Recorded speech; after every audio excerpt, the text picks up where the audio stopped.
নমস্কার বন্ধুরা, শান্তিপুরে আমাদের কালীপূজা ভ্রমণের দ্বিতীয় দিন এবং দ্বিতীয় পর্বে আপনাদের স্বাগত জানাই।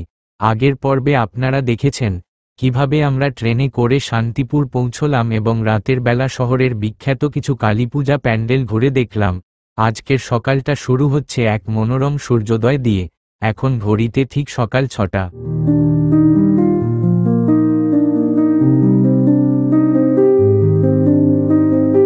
আজকের দিনের প্রথম গন্তব্য আগমেশ্বরী কালী মন্দির। আমরা একটা টোটো নিলাম। জনপ্রতি মাত্র 15 টাকা ভাড়ায় চলে এলাম মন্দিরের একদম সামনে। দেখুন, এখন ঠিক সকাল 6:15। এখনই কত ভক্তের ভিড়। মা আগমেশ্বরীকে দর্শন করতে এবং কালীপূজার প্রসাদ সংগ্রহ করতে দূর দূরান্ত থেকে মানুষ এসেছেন।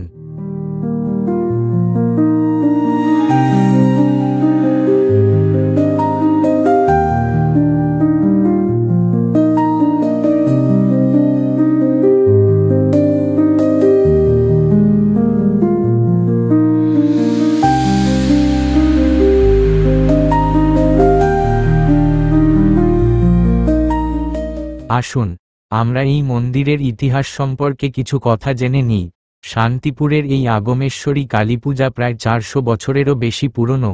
এর প্রতিষ্ঠা করেছিলেন প্রখ্যাত তন্ত্রসাধক কৃষ্ণানন্দ আগমবাগীশ ভট্টাচার্য। তার নাম থেকেই দেবীর নাম হয়েছে আগমেশ্বরী কালী। জনশ্রুতি আছে, তিনি নাকি স্বপ্নে দেবীর আদেশ পেয়ে এই পুজো শুরু করেন। দেবীর এই রূপটি অত্যন্ত জাগ্রত বলে বিশ্বাস করা হয়।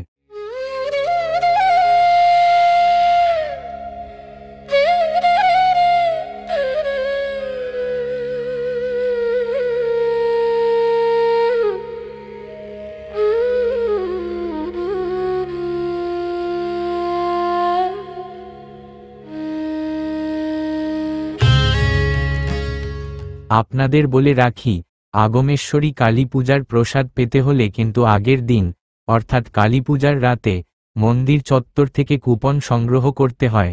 আর প্রসাদ বিতরণ শুরু হয় পরের দিন ভোর 3টে থেকে এবং চলে সকাল 8টা বা 9টা পর্যন্ত। তাই এই সময়ের মধ্যেই আপনাদের আসতে হবে। দেখুন, কুপনের মূল্য অনুযায়ী এখানে আলাদা আলাদা কাউন্টার করা হয়েছে। আপনাদের সঠিক কাউন্টারের লাইনে দাঁড়াতে হবে। আমরাও নিজেদের প্রসাদ সংগ্রহ করে নিলাম।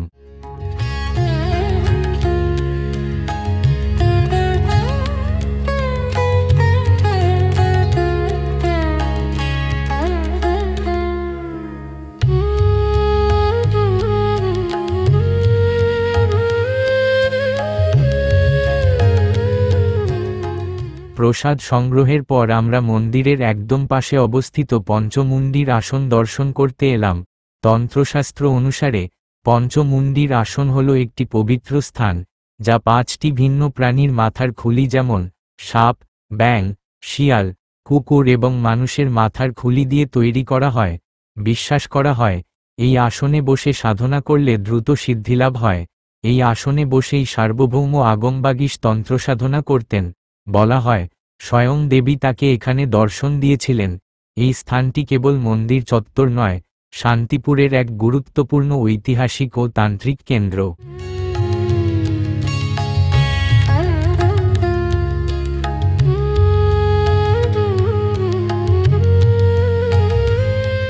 এরপর আমরা শান্তিপুরের ঐতিহ্যবাহী বড় গোস্বামী বাড়ি পরিদর্শনে এলাম।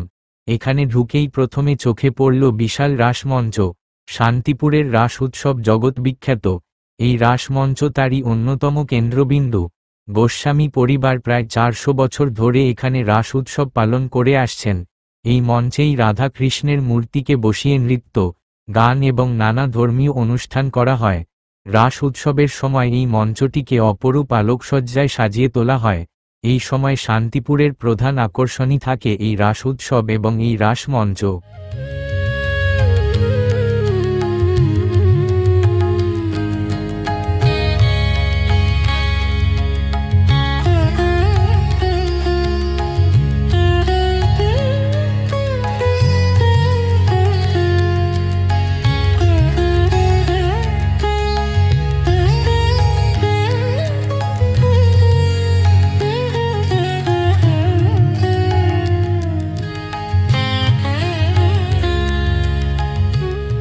এবার আমরা প্রবেশ করলাম বাড়ির মূল প্রাঙ্গণে।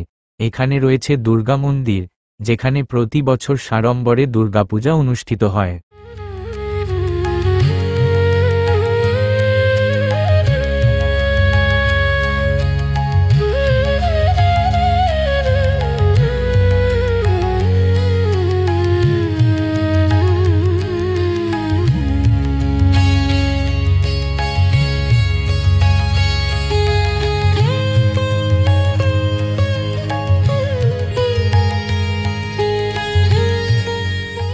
শান্তিপুরের বড় গোস্বামী বাড়ি পশ্চিমবঙ্গের নদিয়া জেলার এক অন্যতম প্রাচীন ও ঐতিহ্যবাহী স্থান। এই বাড়ির ইতিহাস প্রায় 400 থেকে 450 বছর পুরনো এবং শান্তিপুরের রাস উৎসবের সঙ্গে নিবিড়ভাবে জড়িত। এই গোস্বামী বাড়ির প্রতিষ্ঠা হয় শ্রী অদ্বৈত আচার্যের পৌত্র মথুরেশ গোস্বামীর বড় পুত্র রাঘবেন্দ্র গোস্বামীর সময়কালে। এই বাড়ির প্রধান দেবতা হলেন কোষ্ঠীপাথরের শ্রী শ্রী রাধারমণ জিউ। কথিত আছে, এই বিগ্রহ পূর্বে পুরীতে রাজা ইন্দ্রদ্যুম্নের কাছে দোলগোবিন্দ নামে পূজিত হতেন। পরে 12 ভূঁইয়াদের অন্যতম বসন্ত রায় বিগ্রহটি অবিভক্ত বাংলার যশোরে নিয়ে এসে প্রতিষ্ঠা করেন। 1592 খ্রিস্টাব্দে মানসিংহের বাংলা আক্রমণের সময় বিগ্রহের পবিত্রতা রক্ষার আশঙ্কায় বসন্ত রায়ের পরিবার দোলগোবিন্দ বিগ্রহটি তাদের গুরুদেব অদ্বৈত পৌত্র মথুরেশ গোস্বামীর হাতে তুলে দেন। মথুরেশ গোস্বামী বিগ্রহটি শান্তিপুরে এনে নিজ গৃহে শ্রী শ্রী রাধারমণ জিউ নামে প্রতিষ্ঠা করেন।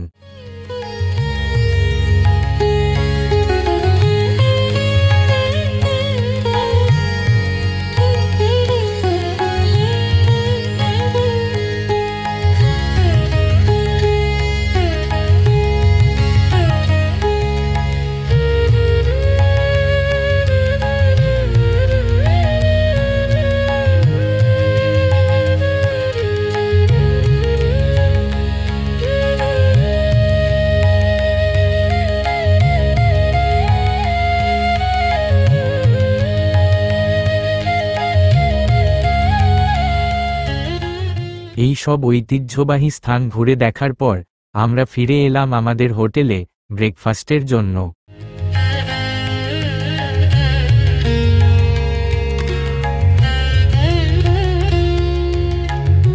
সকালের জলখাবার সেরে আমরা আবার বেরিয়ে পড়লাম। এবার আমাদের গন্তব্য গত রাতে দেখা বামাকালী পূজা প্যান্ডেল। আপনারা দেখেছিলেন, গত রাতে যখন আমরা আসি তখন মা কালীর পূজা চলছিল সম্পূর্ণ মোমবাতির আলোয়।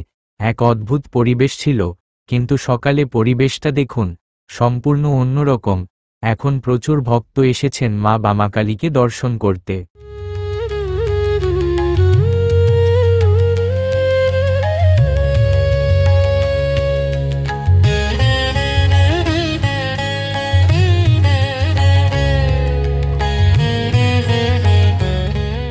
শান্তিপুরের বামা কালী পূজার ইতিহাস হল প্রায় 500 বছরের পুরনো একটি ঐতিহ্য।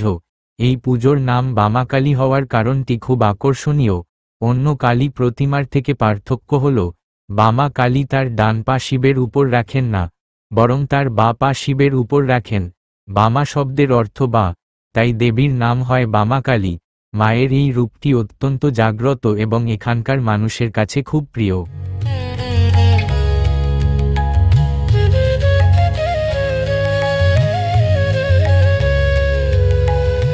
বামাকালী দর্শন করে আমরা ফিরে এলাম হোটেলে দুপুরের খাবারের জন্য।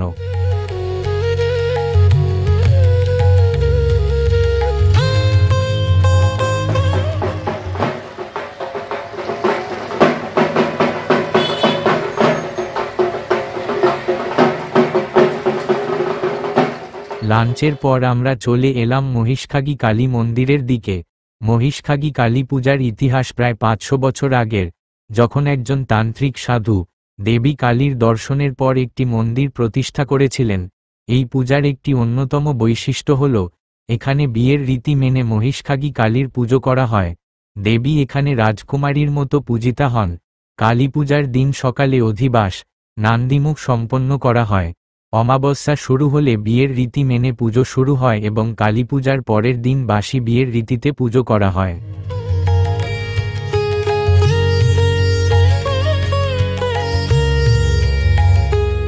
এরপর আমরা গেলাম মঙ্গলেশ্বরী মাতার মন্দিরে। দেখুন, মায়ের প্রতিমাটি কি সুন্দর!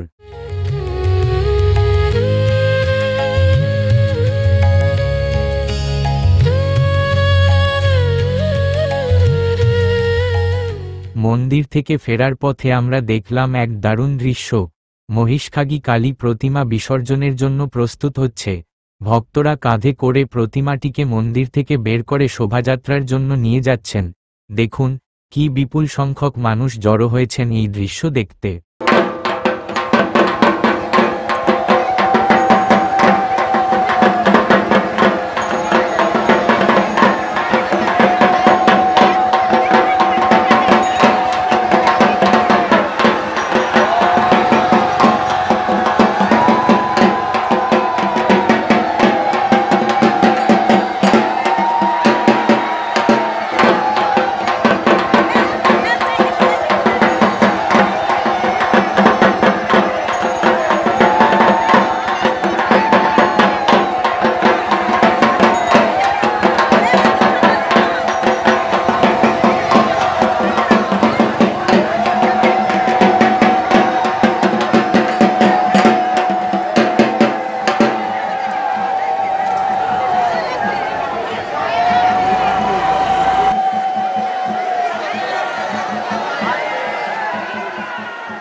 সন্ধ্যা নামছে, আকাশ সোনালি রঙে ভরে উঠেছে, আর তার সাথে শান্তিপুরের পরিবেশও বদলে যাচ্ছে।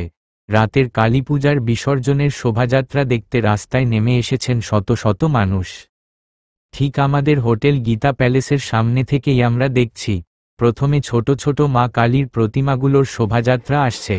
ঢাকের আওয়াজ আর মানুষের উল্লাস, এক কথায় এক অবিশ্বাস্য পরিবেশ।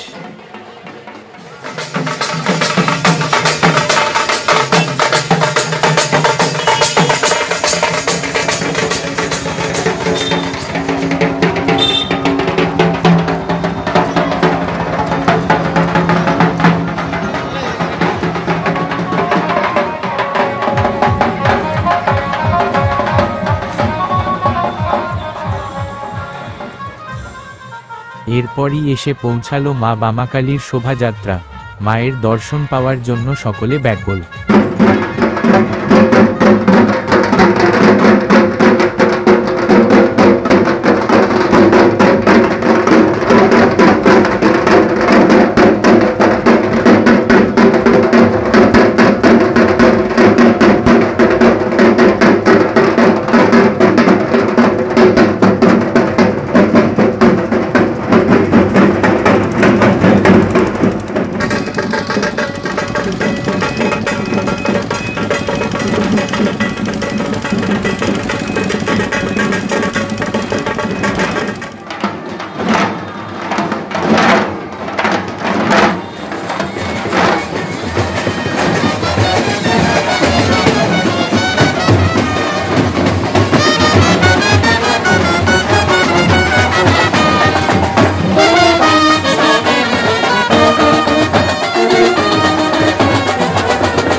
শোভাযাত্রা কিছুক্ষণ দেখার পর আমরা স্থির করলাম বিসর্জন ঘাটে যাব।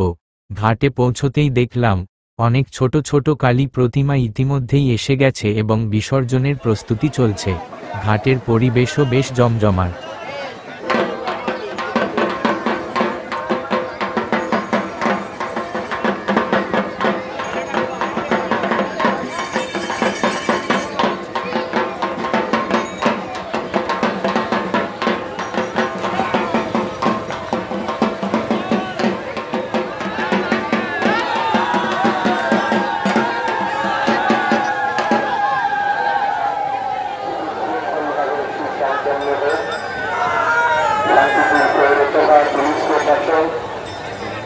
এবং সর্বস্তরের নাগরিক মণ্ডলীর আন্তরিক সাহায্য এবং সহযোগিতায় এই বিসর্জন পর্ব সম্পন্ন হবে।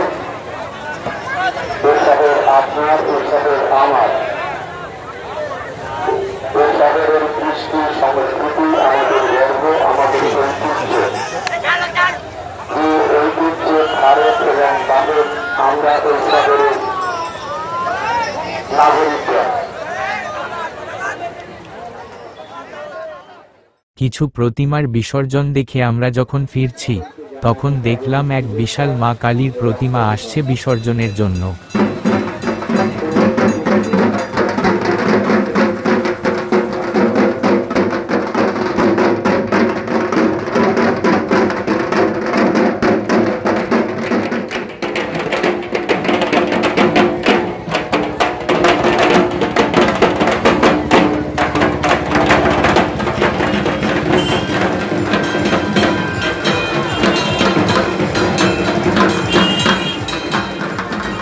আর শোভাযাত্রার রাস্তায় ফিরে দেখলাম শুরু হয়েছে বিখ্যাত ঝাঁকি আসা, আলো দিয়ে তৈরি অপূর্ব সব থিম, সাথে জমজমাট গান আর বাদ্যযন্ত্রের তালে তালে মানুষের নাচ।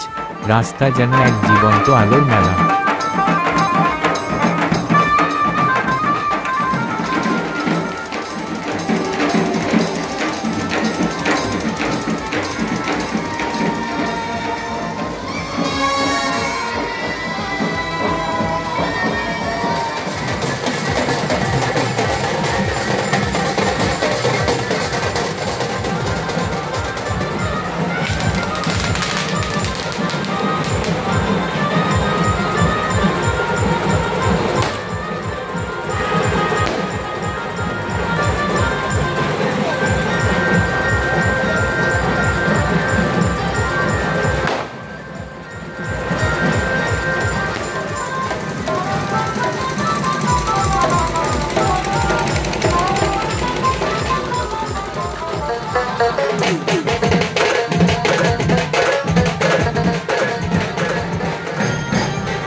এরপর চলে এলো গুলবাজ গোষ্ঠীর কালী প্রতিমার শোভাযাত্রা। তাদের ঝাঁকিও ছিল চোখে পড়ার মতো।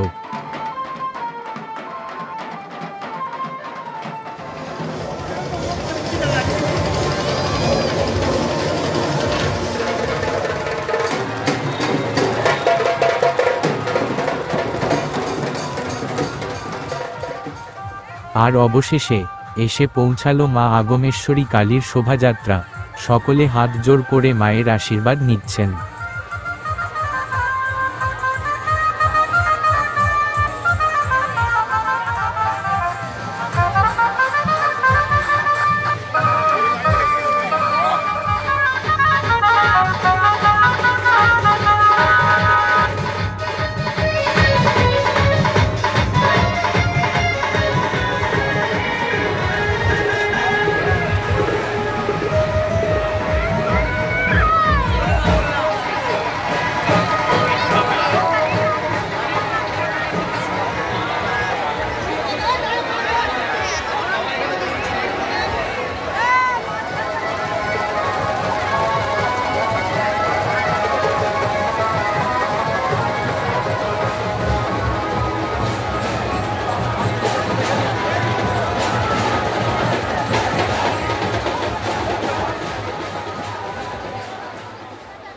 এরপর আমরা আবার গেলাম বামাকালীর বিসর্জন দেখতে। এই দৃশ্যের জন্য যেন পুরো শান্তিপুর শহর অপেক্ষা করে আছে। দেখুন, চারিদিকে লক্ষ লক্ষ মানুষের ভিড়, প্রতিটি বাড়ির ছাদ, ছোট দোকানের টিনের চাল, সব জায়গায় মানুষ দাঁড়িয়ে। এ যেন এক বিশাল জনসমুদ্র।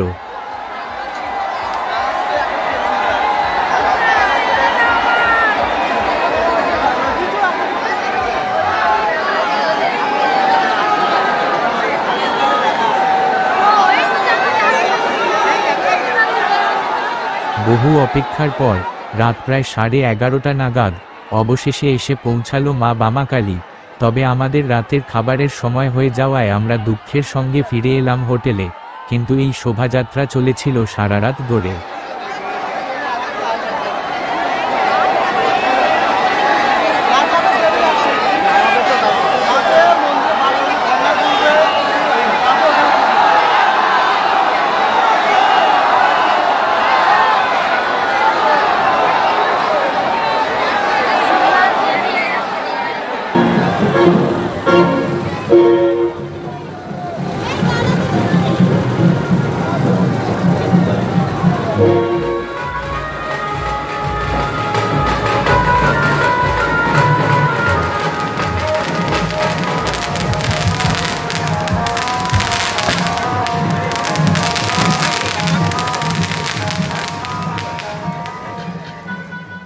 এটি আমাদের শান্তিপুরে তৃতীয় দিনের সকাল।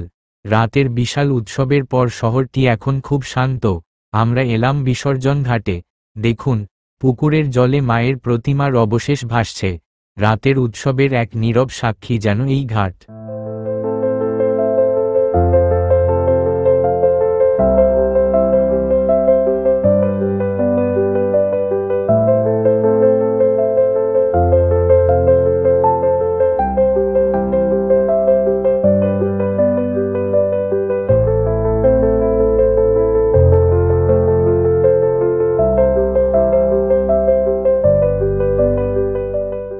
এরপর আমরা ঠিক করলাম শান্তিপুর বড় বাজার ফেরি ঘাট যাব।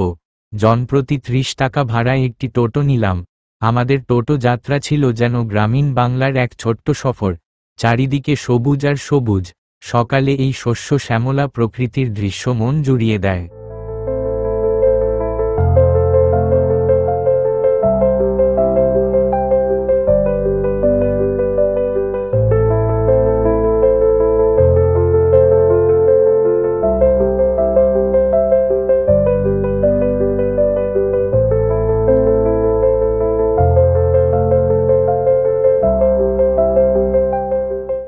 ঘাটে পৌঁছাতেই দেখলাম স্নিগ্ধ গঙ্গা নদী। সকালের আলোয় গঙ্গার জল ঝলমল করছে, এক শান্ত আর পবিত্র পরিবেশ।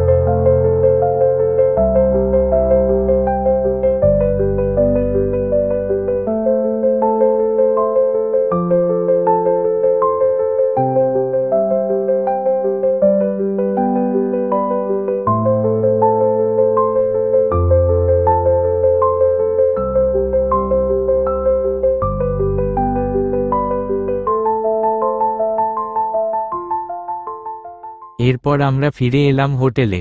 ব্রেকফাস্ট সেরে এবার আমাদের কলকাতা ফেরার পালা।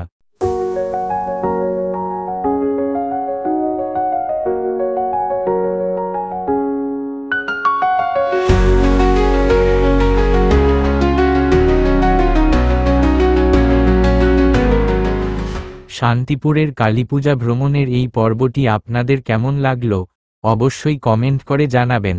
ভিডিওটি ভালো লাগলে লাইক ও শেয়ার করতে ভুলবেন না।